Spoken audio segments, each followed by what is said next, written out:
Well, here we are. Yom Arba'ah, or Yom Rabi'i, to say the fourth day. Hey, peace and blessings to you. Shalom to each and every one of you. We are on the 10th commandment. It's going to be another discussion. I think that you're going to like it. This is going to be shorter than perhaps some of our longer sessions that we've had, but hey, nonetheless, we're going to go ahead and talk about it. This is the encapsulating and the finishing of the 10. That, of course, is only the end of the beginning. We are happy to be here talking about the 10th commandment. Going in.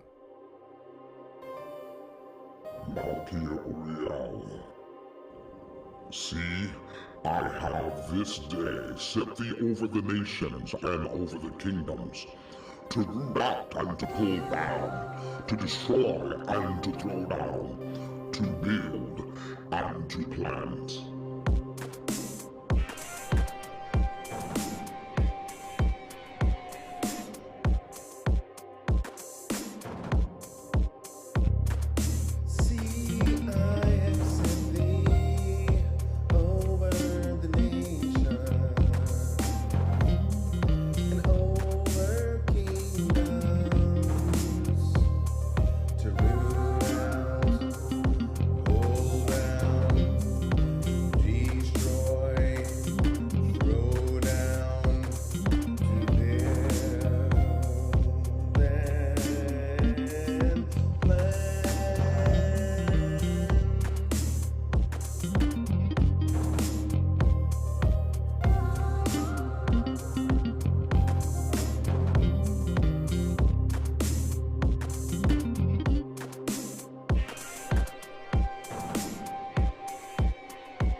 Peace and blessings to each and every one of you. We are delighted to be back here. Yes, here we are once again. And yes, it's time to magnify the Most High. Hallelujah.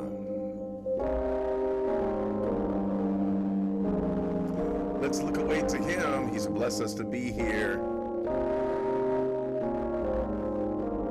And we're going to go ahead and look away to Him. Ataya o atayada she'anaknu ha'am shalabri shelech todaraba ki hakol she'natalanuyo.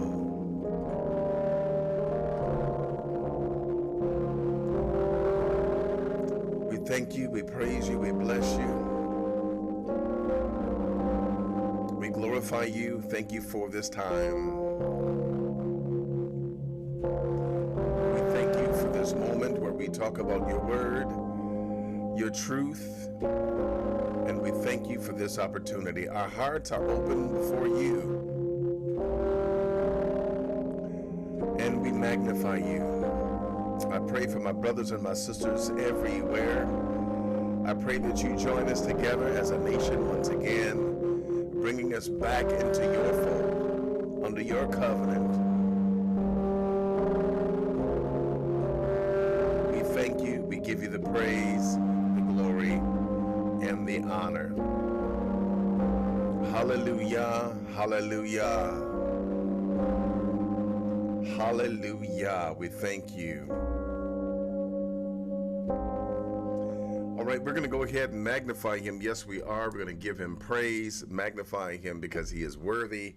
We do it all the time. We are who we are. Yes, we do what we do. I told you the story about the scorpion on the back of the crocodile, right? One of the Aesop's fables. We just simply do what we do. You all know the spiel. You know the drill. You know what? I never said I could sing. I sure didn't say that. I never said that I could even play, but you know what? One thing I can do is I can respect the Most High for who he is, and with all my heart, I will magnify him off key with the screeching voice, with a little bit of music or no music at all. I will magnify him because he is worthy to be praised. We're going to go ahead and we're going to go to, because we're talking about the law, statutes, and the commandments of the Most High, we're going to go in right here with Ecclesiastes 12 and 13. We're going in with Ecclesiastes 12 and 13. Here we go.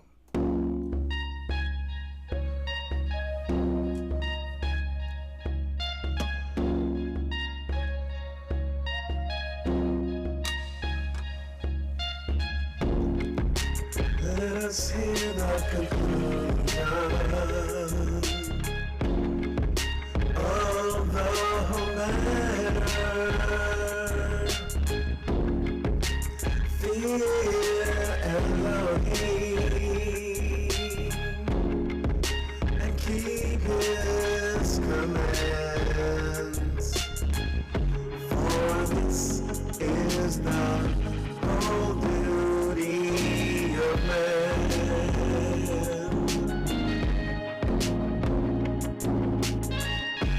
For this is the whole duty of man.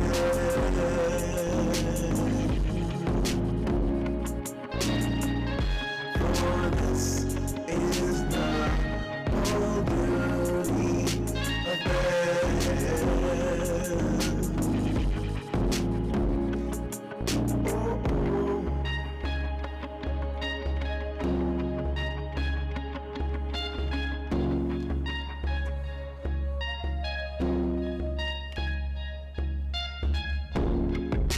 Let us hear the conclusion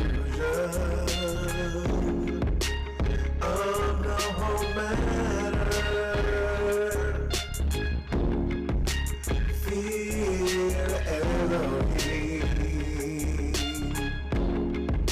and keep his commandments, for this is the whole duty of man.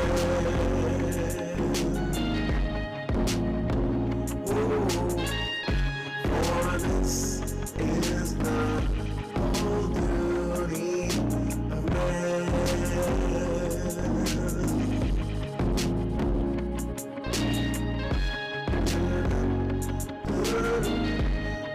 whole duty of man.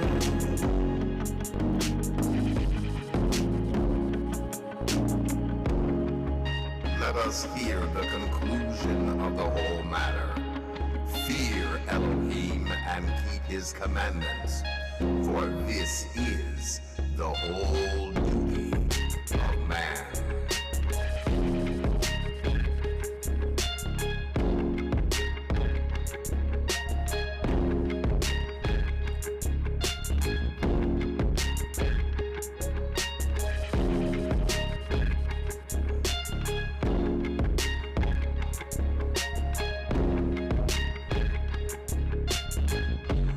For this is the whole duty of man.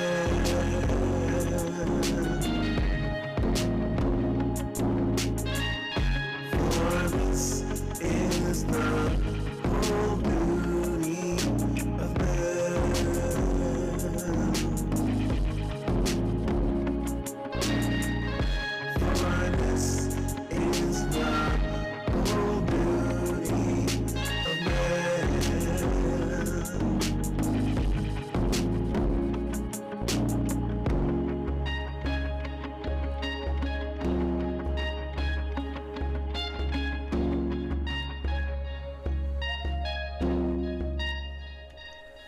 All right, here we go. We're about to go in. Yes, we are. I want to give some shout outs to my brothers and my sisters, my family that is here right now. I want to give a shout out to my day one, my brother from another mother, Bergen Paris. He is in the house and he is moderating strong. Right next to him is the dynamic duo themselves, Joshua and Penny, smoking up in the Smokies. Peace and blessings and shalom to you as well. We have with us Yah Only Tanakh Study. Peace and blessings to you. Oh, yes, my brother, Anime OG TV in the house. My brother Roderick is here. Yes, my brother George Evans is in the house as well. Peace and blessings to you, my brother George Evans, who is inspiring me to really just do some worship in the Hebrew with just, as I've seen him do, as he's done. Also, we have with us Yeshua Yah Only Cooper in the house. Bless you, my brother. I'm glad that you're here. Jay Denton is back. Yep. Jay Denton is back, and as well, who else do we have? My sister's here, y'all. My sister Jacqueline E. Buggs herself. She is here, and yes, the wonderful, angelic EJ Love is in the house, and we're glad that she is here. And who else? Who else done crept up in here? Who else? Let's see. All right. It looks like we have everyone. All right. And we know that others are watching and others are coming in. Yeah. Peace and blessings to you. Happy to be here. And you know what? I'm delighted that we are on the 10th commandment, because we're going to talk about just a couple of things. Like I said before, it's not really going to take all that long, but we are going to talk about this in its ramifications. And the main thing is that we're going to talk about it and how to put this into action. Okay, we're going to talk about this and how to put this into action, because hey, it's very important for us to do so. So now let's go ahead and get into the scriptures. And of course, if you want to ask me or make a comment, you can do so. If you're in the chat room, you do have to say at Malkia. Otherwise, I will not know that you're really trying to talk to me. And we're going to take, of course, questions at a particular time. We're not just going to fire them off as buckshot. No, they're going to be there at a particular time. So, hey, let's go ahead. Let's go in. We're getting ready to talk about the 10th commandment. Looking at the 10th commandment, there's a couple of things that we want to do. We're going to start by going to the scriptures themselves, and you know what we're talking about when we say that we go to the scriptures, for we do not go to the fictitious writings of any, especially government-sponsored agencies that have called themselves formulating a religion and therefore controlling the masses through their deceptions. We don't go for it. But let's stick with the commandments of the Most High. And here we go, Exodus. Yes, this is the second book in the Bible, in the Tanakh, not the Bible, but this is the second book in the Tanakh. And it reads as follows, verse number 17, you shall not covet your neighbor's house. You shall not covet your neighbor's wife, nor his manservant, nor his maidservant, nor his ox, nor his ass, which was the transportation of the day, nor anything that is thy neighbor's. Now, okay, we understand what that means, right? We've heard it said before, do not covet. You are not supposed to covet.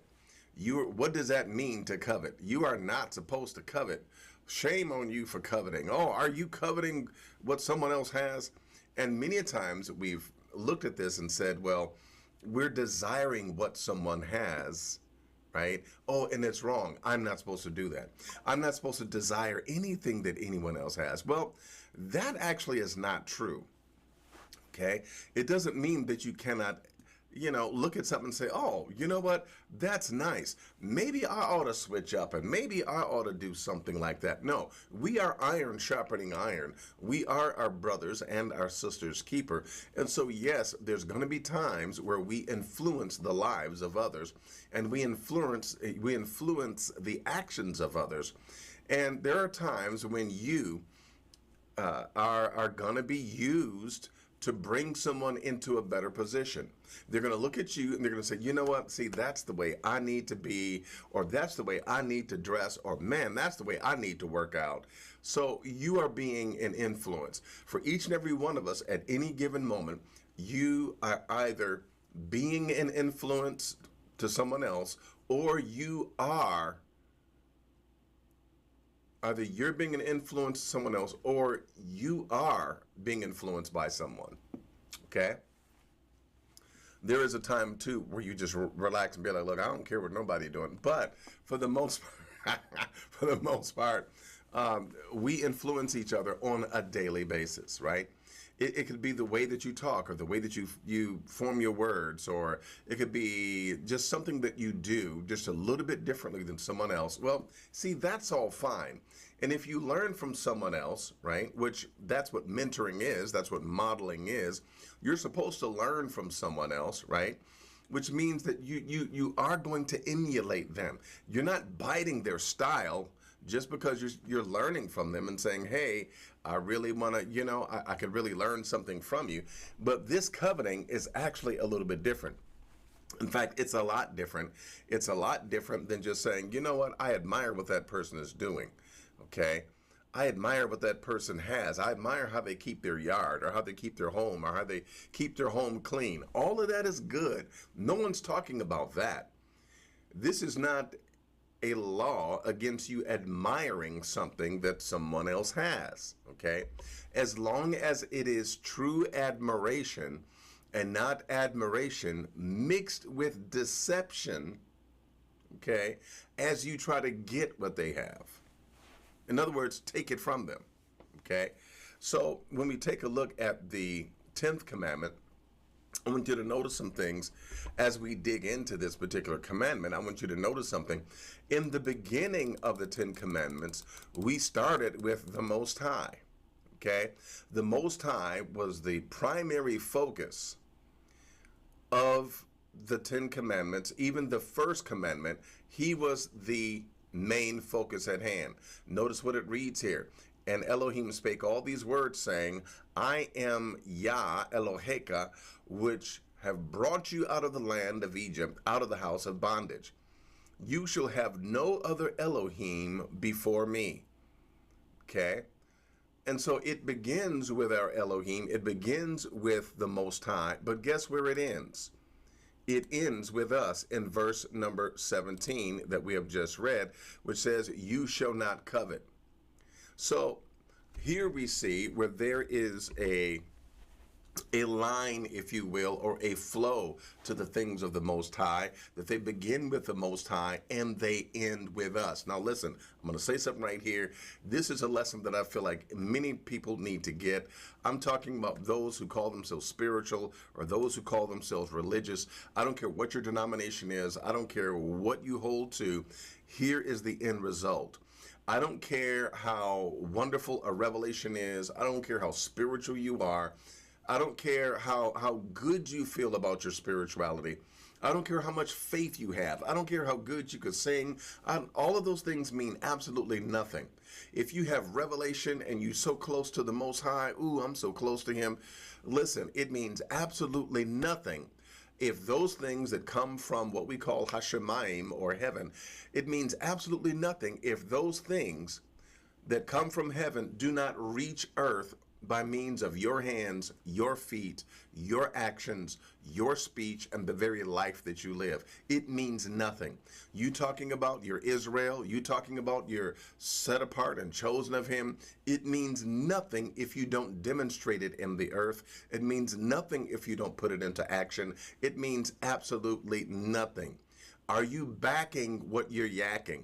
Are you standing up for what you say that you're sitting in, which is the truth? Are you for real, or are you just playing games? Are you mouthing off like everyone else, or are you really living it? Okay. Back in the day, I went through a number of different tests. I went through a number of, and I was in the church. I was a minister, and I'll never forget. I had one very long, extensive exam.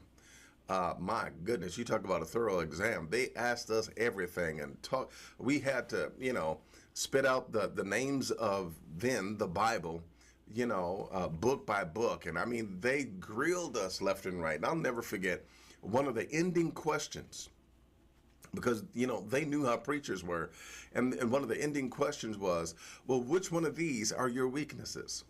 Is it the gold? Is it the girls? Or is it the glory? And man, I'm like, I didn't expect y'all to ask me that question. What you doing asking me that question? Not that I have a problem answering it, right? And I told the truth. I told the truth, I know y'all like, well, which one did you say you had a problem with? Which one did you say, was it the gold? No, I told him, I said, hey, I've been a nobody for so long that I'm not even mesmerized by glory, right? And I said, hey, I've been approached by women, so I'm not weak when it comes to women, girls, right? And I said, I've learned to be content in my own situation. I don't have to be rich. I don't need the gold, right? Hey, I just want to be able to make ends meet and be happy, right? Be comfortable. And that was my answer. But you know what? There are many people that are even walking in the Hebrew walk because they're getting either one of those things. In other words, there is a covetous reason why some people are walking in the Hebrew way. Either it's to get glory through the way that they teach. I'm gonna teach hard, and I'm gonna come hard, and I'm gonna be disrespectful, and I'm gonna get some respect. You better put some respect on my name. Well, see, you're seeking glory, okay? You are coveting glory, right? Some are like, you know what? I want to be a Hebrew because I heard some of them Hebrews, they can have more than one wife. Well, see, you're there for the girls, okay? You just want some more leg. That's all you want. You want to be able to go ahead and connect with other women in front of your wife, right? Just because you read that it was allowed back in biblical times, or I should say in the days of the Tanakh. So basically, you got to watch yourself because you're kind of like a womanizer, but you want to legalize it. Right? And then, of course, there's others who feel like, you know what, I get in this, man, I'm going to get a whole bunch of people following me, man, and they're gonna be giving me offerings and stuff.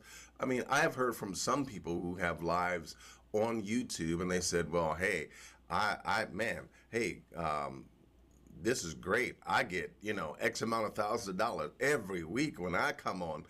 And it's like, you know what, you are coveting money, or you're coveting women, or you're coveting the glory and the respect that you might get by someone calling you more, okay? Or moret, right? So you got to ask yourself the question, why am I doing what I'm doing? Am I trying to get something from this? Or am I trying to fulfill a divine mandate? Huh? Are you trying to fulfill a divine mandate, or are you really trying to get something? I'm talking about monetarily, get something out of this, right? You take a look at this and you see, as I said before, this begins with the Most High and it ends with us. It begins with the Most High and it ends with us. Now, when it comes to the 17th and verse, which is the 10th commandment, I want you to notice something here, because as we take a look at this involves a number of the other commandments all rolled into one. When you take a look here, notice what it reads. It says that you shall not covet. Well, see, now, first thing we're going to have to do is we're going to have to define this word covet, okay? We're going to have to define that word covet, and once we define that word covet, then we'll be able to go further. Now, I want you to see what it reads here. It is the word chamed. Chamed. Okay? And even though they're putting it very mildly here, they begin with what it is. They say, well, it's a desire. Okay. Well, there's nothing wrong with you desiring something, right? But now, understand that this word means also to take pleasure in, which is what desire is. But there's another dimension of this word that really deals with this word right here, which means to take. So when you look at what this word means, it means to desire something so strongly that you are willing to take it from someone only for your own pleasure. Okay? You desire it so strongly that you're willing to take it for your own pleasure, and you don't care who it hurts. You don't care who it, you know, what the problem is. You just like, I got to get it. I want it. I want it for myself. I want it. Okay? In a bad sense of inordinate, ungoverned, selfish desire. See that? So we're talking about you wanting something so bad that you don't care how you get it. You don't care who you have to hurt. You don't care whose man you steal. You don't care who's crying after you get done. You just simply want what you want, and that's it. Okay? The rest is like, hey, I don't care. The ends justify the means. I'll do whatever I have to do to get whatever this is that I think I want. Okay? With that being the case, then we can understand that coveting, or the prohibition against coveting, this is a very strong and a very powerful law that's meant to keep everything in line. Without this one law, everything would be so chaotic and so messed up, right? That there would be an injustice in the streets everywhere. There would be, basically, we would be upended as a people, as a nation, if this particular commandment was to be completely ignored. Okay? When you look at it, okay, let's go ahead and deal with what it is. Here's how it keeps things in line. It keeps things in line this way when we take a look here at Bereshit, which is Genesis chapter 1, verses 26 and 27. Notice what it reads. And Elohim said, let us make man in our image, after our likeness, and let them have dominion over the fish of the sea, and over the fowl of the air, and over the cattle, and over all the earth. Now notice, let them have dominion. Dominion is something that we were made and created to have. You were created to have dominion. You were created to rule over something. You were created to be in a position of authority. Yes, you were. You were created for that. That's why you may desire it sometimes. That's why you may find yourself in a position where you're leading others or where you're helping others, because you are in a position of dominion, okay? But notice what else it reads here. It says that you're to have dominion over the fish of the sea, and over the fowl of the air, and over the cattle, and over all the earth, and over every creeping thing that creeps upon the earth. But notice, it did not name an individual in here. It did not name an individual in there, okay? There were no individuals that were named in the list of things that individuals were to take dominion over, okay? So when you take dominion and you begin to rule, it has to be a God-given rule. It has to be a God-given dominion. It has to be a dominion that's given to you by the hands of Elohim. Otherwise, you are usurping authority over another individual, and you are taking the place of Elohim, and you are rebelling against his law, against his statutes, and therefore you are rebelling and, of course, embedding yourself into the likeness of witchcraft itself by taking control of other people and making them do what you want to do, okay? Which goes for emotional manipulation, which goes for manipulation by way of speech and your ability to articulate. Yes, you can go left and go off the rails by trying to get what you want, to where you will manipulate others with tears, you'll cry, or you'll pretend like you're crying, and so forth and so on, okay? Looking at this, then understand, please, the Most High never ever wanted you to take authority and to usurp your authority over someone else. But wait a minute, when you covet and you say, I feel so strongly about this, and see, some people that don't, some people that are emotionally immature, they think it's love when it's nothing but infatuation, okay? He was looking good in that moment. The music sounded good. The moment was right. The stars were out. The moon was big and bright. And you felt like it was love, and it was nothing but infatuation. It was nothing but just something something of what you thought you saw, right? You feel like it's love. No, it's not love. Individuals that have an issue with coveting may feel like, can't help it. I just want it so bad. And you have individuals who feel like anything that they want, they should be able to get it. Where does that work? Where have you ever in life seen anybody 100% of the time always get what they want? That never happens. It's never intended to happen, right? Well, in looking at the scripture, we see here that this then is important because it keeps us in line. We are to have dominion, but notice there are no other individuals named in Bereshit 1, verses 26 and verses 27. Okay? I know what some of you will say, but wait a minute. The man is over the woman, ain't he? The man is the... Do you not realize that when the Most High told Chava that your desire shall be unto your husband, right? Basically, he was telling her, and by the way, and that was being given to her as a part of the curse for what she had done. But originally, they both had authority, and they both were walking in dominion. The ways of the Most High is that we walk together in dominion, hand in hand, right? We're in this thing together.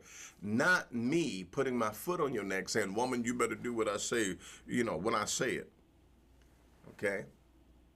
So it's interesting and it's very important that we as individuals understand that no one is supposed to take authority over you, okay, especially by means of some sort of desire. Well, we stay in the covenant of the Most High by abiding by these laws, statutes, and these commandments, but all of it is for the sake of you being able to maintain what you have dominion over and let someone else have dominion over what they are supposed to have dominion over. Okay? So it reads here in verse number 27, so Elohim created man in his own image, and in the image of Elohim created he him, male and female created he them, right? And Elohim blessed them, not just him, not just her, but he blessed them and said unto them, be fruitful and multiply and replenish the earth and subdue it, subdue the earth. But he didn't say subdue everybody. He didn't say subdue your neighbor, subdue what they have, so take the tithes out their pocket. No, he didn't say that, right? But he says, have dominion over the fish of the fowl of the air and over every living thing that moveth upon the earth. He is talking about the animals, and he's talking about creation itself that was put in the hands of man. Okay?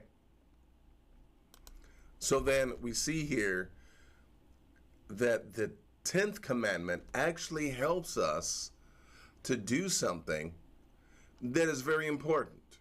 It helps us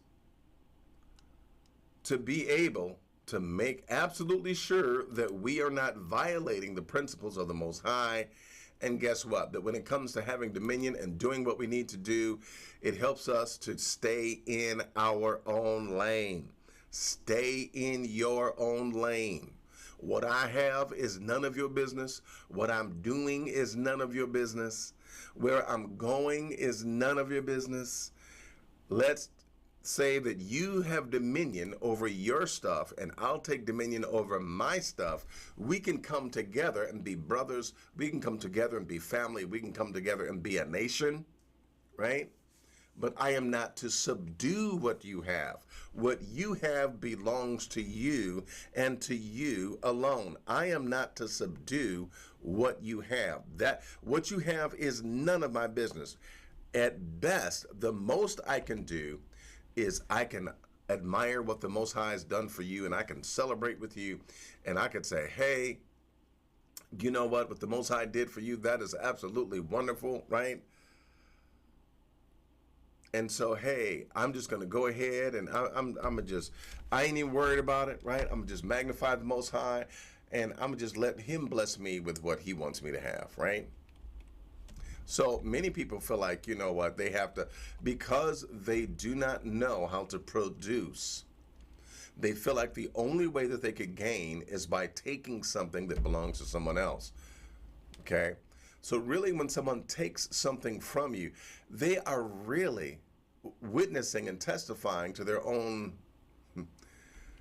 impotence, their own inability to produce, their inability to produce and be fruitful, and their own inabilities to create, and their own inabilities to do what the Most High originally told them to do, was to have dominion, right? So this then helps us to stay in our lane, as I don't touch what you have, you don't touch what I have, right? And this also affects and touches upon the 8th commandment, which is thou shalt not steal, okay? Now, here's the backdrop. Here's the backdrop. This gets so deep until an individual that is actually following the laws, statutes, and the commandments is forced, that individual will be forced to reckon with the fact that they themselves, either they don't have the ability to produce, they don't have the ability to make things happen, and so you're stationed in life at a particular place. Now, what happens is, many of us, we want to come and we want to rescue people, want to give people things.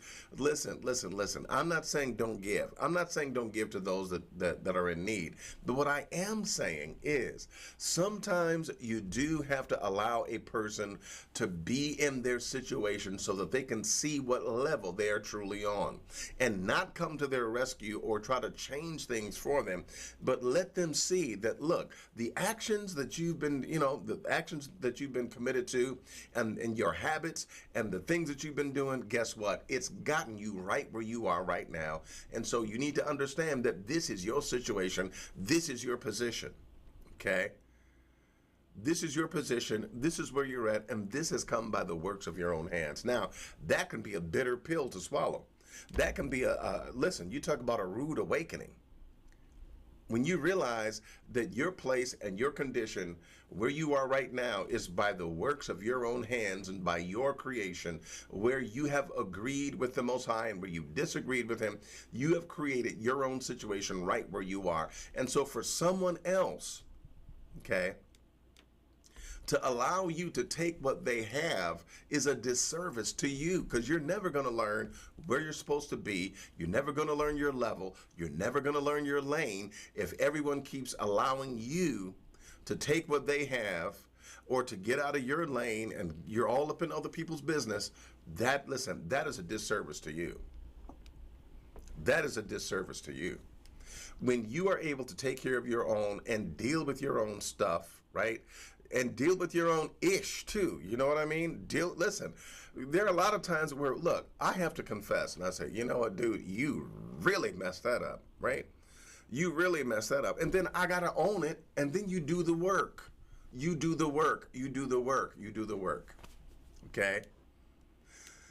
We're living in a day and age where no one wants to take responsibility, or I should say, I don't want to say no one, but few people are willing to take honest responsibility for what they have done. Okay? When you enact the 10th commandment and say, I'm not going to take anything from anyone else out of a desire, right? In other words, you feel like you're such a failure, but, oh man, in order to make me feel good, I got to take something from someone else, or I have to make someone feel bad. Okay, which is another form of taking from them. You're taking away from them a good reputation by talking them down, making them feel bad so that you can feel better. It really points to your own inabilities and your need to be able to recognize where you're at and what you've done and your station, and say, you know what? Hey, I'm not going to blame this on anybody else. I cannot blame anyone else for my position in life. I am where I am because of what I have done, what I have agreed to, and the habits that I have willingly formed. Okay? And so when you say, I'm not going to take anything from nobody else, I'm going to just stick with what I deserve. I'm going to stick with what I can make for myself. I'm going to stick with, with what the Most High has given me. I'm going to just hang right there, right? And I'm going to just let it do what it do. And if I get tired of it, rather than taking something from somebody else, guess what? I'm going to better myself. I'm going to better myself. And then I'm going to earn what it is that I desire. Okay? It's part of being a part of a meritocracy where you get what it is that you merit, that things that you work for and you merit it. Okay? And not just, ooh, grace. No, you need to earn something. Okay? It's fine to have grace, but you need to earn something, right? Now, an example of covetousness comes to us by somebody that we know real well. I ain't talking about your uncle or your auntie. Okay. Let's do this. Let's go into the scriptures and let's take a look. Almost done. Let's take a look. Here we go. This is 2 Samuel, the 12th chapter. This is an example of covetousness, okay? And look at how much trouble it got David into. And Yah sent Nathan unto Dawid Hamelech, and he came unto him and said unto him, you know what, king? There were two men in one city, and one was rich and the other was poor. And do you know what happened, king? You know what happened? The rich man, look, you ain't gonna believe what this dude did. The rich man, he had a whole, he had everything, right? He had everything that he needed. He had sheep, he had goats. And guess what though? But the poor man didn't have anything. In fact, all he had just one little old lamb. I mean, he had just one little lamb, which he had bought and nursed and grew it up, and it was his own, but he loved it, right?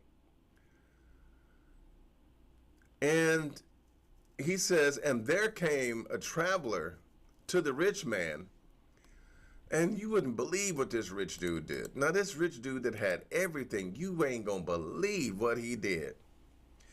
The rich man went and took that only lamb that poor man had, killed it, and ate it. Look at verse number 5. David was like, oh, I know you kidding. I know, no. Wait till I get my hands on the man that did that. David said, man, David, listen, the scripture says, and David's anger was greatly kindled against that man. In other words, David got so angry at this rich man. How in the world could he do that? How in the world? And he said, as Yah liveth, the man that hath done this thing shall surely die. Okay. Now, I almost want to stop right here and say something, but let me just go ahead. David kept on talking. David was mad. David was heated. Notice what he said here in verse 6. And he shall restore the lamb fourfold because he did this thing and because he had no pity. And notice what he said. And because he had no pity. When you covet and you want it so bad, you don't care how you get it. You don't have any pity. You don't care what it's doing to other people. You don't care how other people feel. All you care about is how it's going to make you feel, right? And Nathan said to David, dude, you are the man. And then he gave him the word of the Most High. Thus says Yah, the Elohim of Israel, I anointed you to be king over Israel, and I delivered you out of the hand of Saul. And I gave you your master's house, your master's wives unto thy bosom, and gave you the house of Israel and of Judah. And if that had been too little, I would moreover have given unto you such things, such and such things. The Most High said, you know what? If you wanted more, I would have given it to you. But look at what it reads in verse number 9. Wherefore, how have you despised the commandment of the Lord to do evil in his sight? You have killed Uriah the Hittite with the sword, and you have taken his wife to your bed, and hast slain him with the sword of the children of Ammon. Now, for those of you who are into something called equivocation, where you will say, I didn't do it. The Ammonites did it. I didn't stab him. He was fighting the Ammonites, and the Ammonites killed him. No, you would be guilty of the sin of murder, even as Dawid Hamelech was, because he orchestrated the whole thing. He premeditated it. And guess what? It came out of that bitter root of covetousness where if we were to go back and we were to actually take a look here, we see exactly what happened, right? So Dawid Hamelech was up on his rooftop,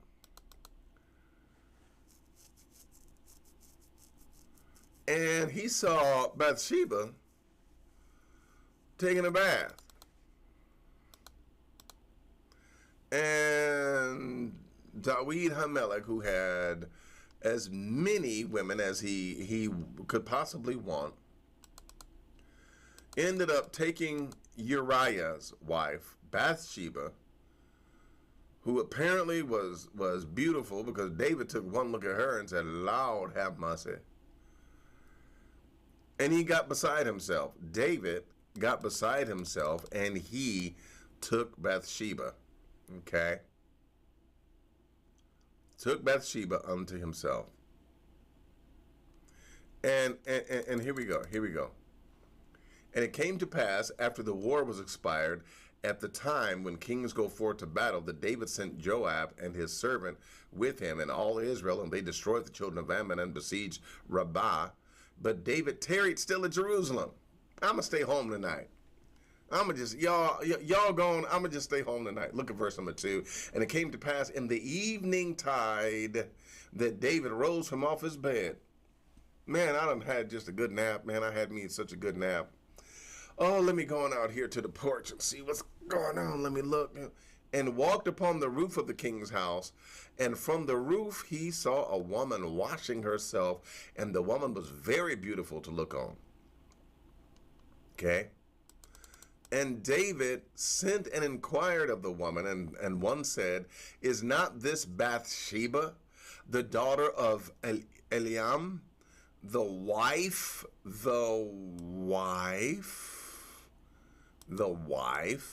of Uriah the Hittite? And David sent messengers. David act like he didn't hear nothing. He like, man, look, I just want that so bad. I want that so bad. Ooh wee, I want that so bad. So David sent messengers and took her, and she came in unto him, and he lay with her. For she was purified from her uncleanness, and she returned unto her house. So David didn't even care about the fact that, they said, hey, this is the wife of, man, that's Uriah's wife. Okay? That's Uriah's wife. And those who do such things out of covetousness, which is where adultery comes from, right? You want somebody so bad, and you don't care if they got a man or a woman. You don't care if they have a mate. You don't care what happens. You just want them so bad. You want them so bad. You want them so bad, right? You don't care who it hurts, right? This is the nature and the spirit of not just men, but also women that sleep with other people's mates, right? They don't care who they're hurting. They just want what they want. Trying to fill some void, right? I want somebody to want me. I feel, if I could take somebody's man or somebody's woman, then I would feel like I could feel like I really did something. And so the individual that commits adultery, they don't care about the feelings of anyone else. And David Hamelech, is demonstrating this because he heard that she was his wife, the wife of Uriah the Hittite. But he's like, I don't care. I don't care. I don't care about how we feel. I don't care about how angry he's going to be. I don't care about the fact that, if he finds out, he may want to kill me. Or like in some cases where the mate did kill their spouse because they committed adultery. Like, man, I don't care about that. I'm just in this moment right now. It just feels, I'm just in this moment. Well, you see here that Uriah the Hittite, who was faithful unto David Hamelech, he was the one that ended up suffering and even giving his life. David did not even care who he hurt, but this then is a sign and an example of what it means to want something so bad that you feel like you just gotta take it. That is what covetousness is. I want it so bad, I gotta find a way to get that. I gotta find a way to break them up so I can have him. I gotta find a way to break them up so I can have her. I gotta find a way, so I can get what I want. Well, this, of course, is selfishness. It is stealing, it's taking, it's violence, and this has the power to erode and to completely undermine the entire nation of Israel. Okay? Last scripture, here we come. Habakkuk 2 and 9. Habakkuk 2 and 9. I'm going to go ahead and I'm going to highlight this for you so that we can read it together. Woe to him that covets an evil covetousness to his house.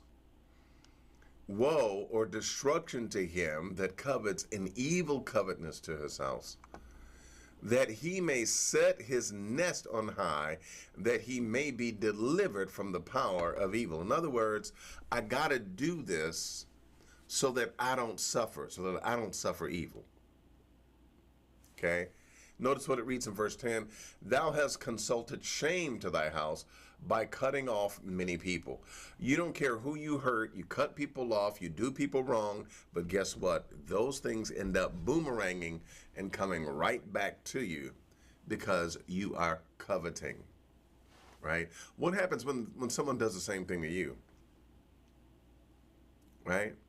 Many people feel like, man, it's fine as long as they are, like I saw someone had a t-shirt. They said, yea, though I walk through the valley of the shadow of death, I will fear no evil because I'm the baddest, and I'm not going to tell you what else they said, but you get the picture.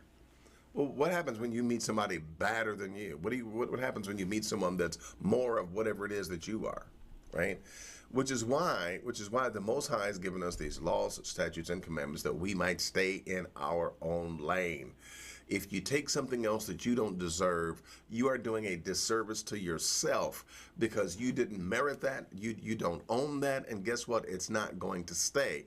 Anything that you took deceitfully, it's going to find a way out of your life just as you found a way to bring it into your life. The Most High does not play. The Most High does not play games.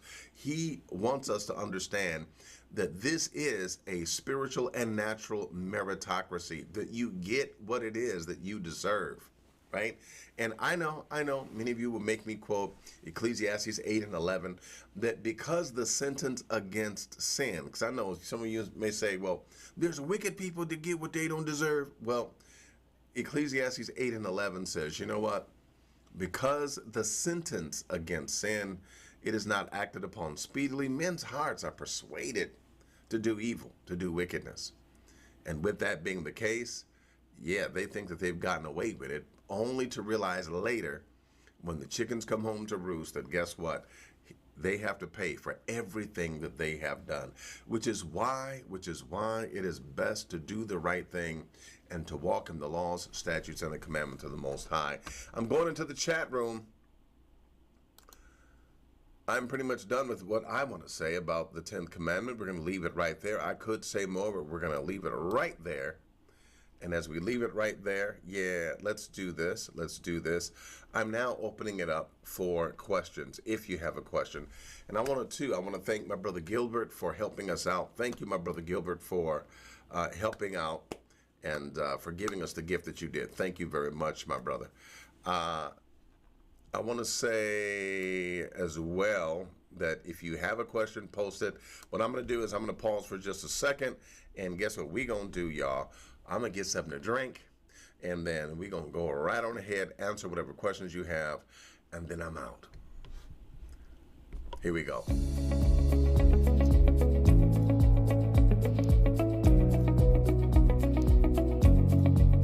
Hi, I'm Melchior Uriel, and I'm so delighted to meet you. I'm glad that you stopped by. I'm glad that you're curious, and I'm glad that you clicked on the video.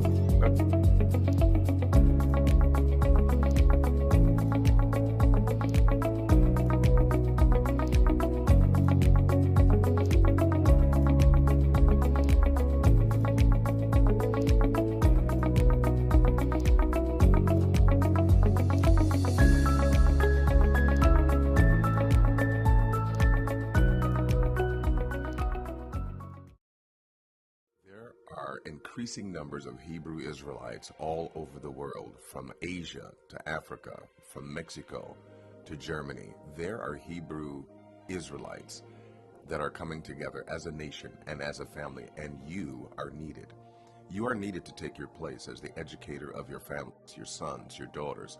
So we want you to enroll in Navi Beit University so that you can take your place in the kingdom. Now is the time to prepare to create Hebraically centered scholarly materials to educate others, to teach your family, to teach your sons, your daughters, to teach the young, to teach the old, and to bring them into the knowledge of the Most High. The Most High is gathering us together as He has promised. So enroll in Navi Beit University, connect with the administrator and the registrars, and enroll today for just $35 for a bachelor's per month, or $45 for a master's, or even enroll in the doctorate's program. You can get a degree with a Hebraic focus at Navi Beit University. Hebraic education, undergraduate, graduate, and specialty courses.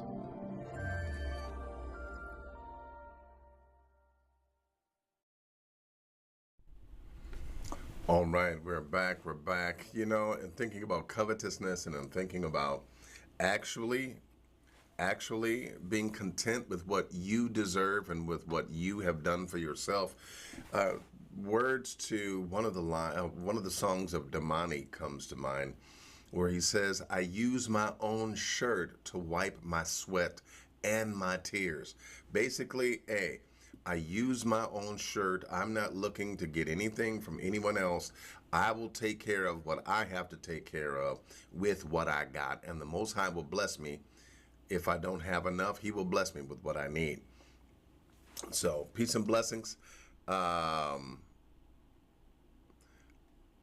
brother here, let's see here. I don't know why this thing isn't acting right. Hold on. Gilbert St. John said, "Shalom, blessings. I was about to ask, many of our people are in need. I will."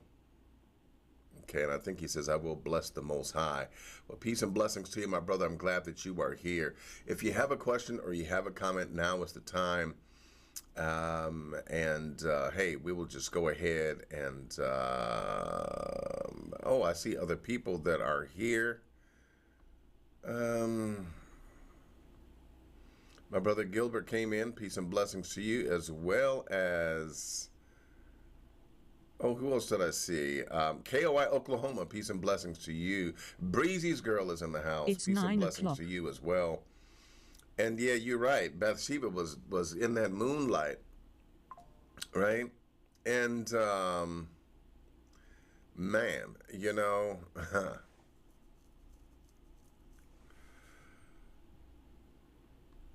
so I want to. Oh, Yirmiyahu Yisrael, peace and blessings to you. Glad that you were here.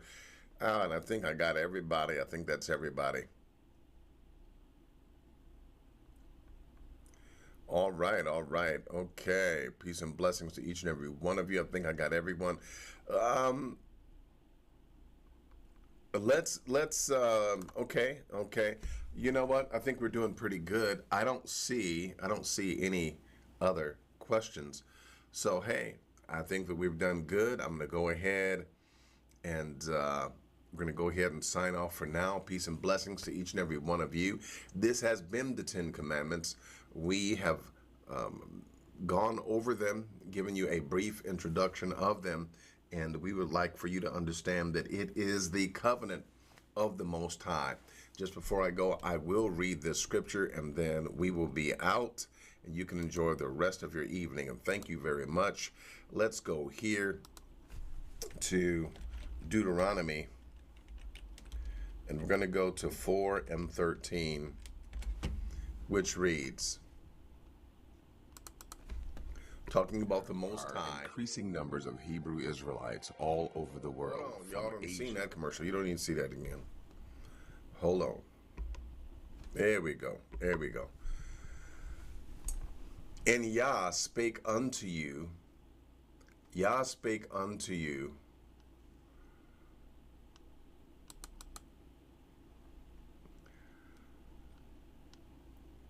Okay, hold on. Here we go. Here we go.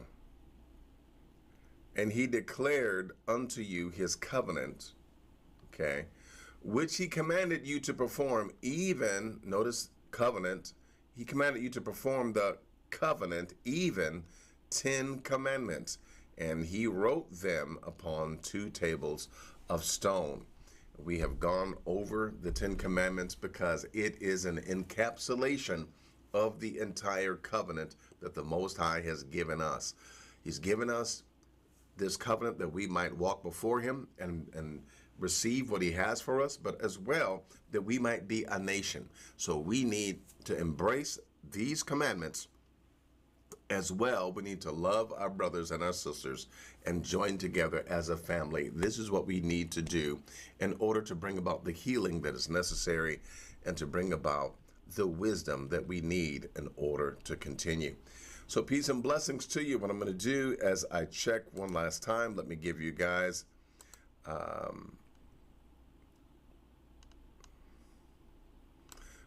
wow. Well, thank you. Josh and Penny says this is a huge mic drop.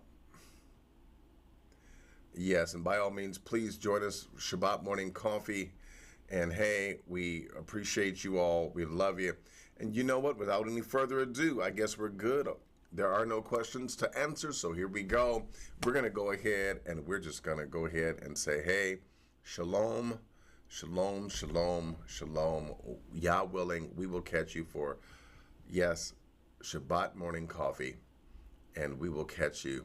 Peace and blessings. May you enjoy, hey, reach out to me via email, okay? Gilbert, reach out to me via email.